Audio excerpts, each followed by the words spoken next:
Lakers 5-team trade at Team USA yan ang ating pag-uusapan. Final seconds. Bryant for the win. Bang! Maganda ito sa Lakers, isang 5-team mock trade ang magdadala kana Kyle Kuzma at Walker Kessler sa Lakers.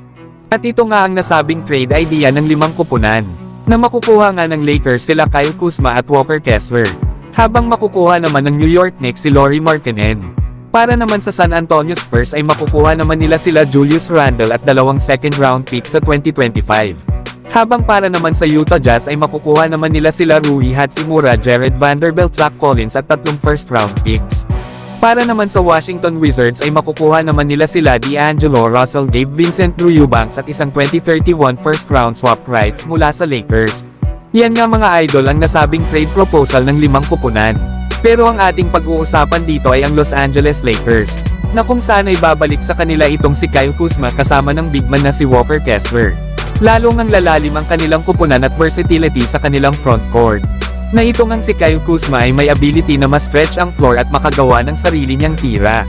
Na kung saan ay nag-a-average ito last season sa Washington Wizards ng 22.6 rebounds at 4 assists per game. Habang lalo namang lalakas ang depensa ng Lakers dito kay Walker Kessler. Nahuli pang ang naging dominant ang kanilang kupunan sa kanilang interior defense ay noong nanalo pa sila ng championship ng 2020. Lalo at last season sa Utah Jazz ay nag-a-average si Walker Kessler ng 8.7 rebounds at 2 blocks per game. Kaya isipin nyo na lang mga idol ang playmaking ni Austin Reeves. Scoring naman mula kana LeBron at Kyle Kuzma.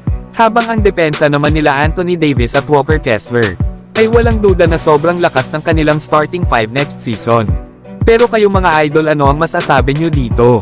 Samantalang mga bigman ng Team USA gustong bumawi para sa paparating na 2024 Paris Olympics.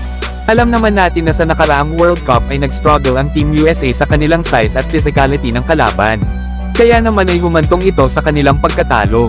Na sa pagkakataon nga na ito ay sinigurado ng Team USA na sila ang maghahari sa paint sa Paris Olympics.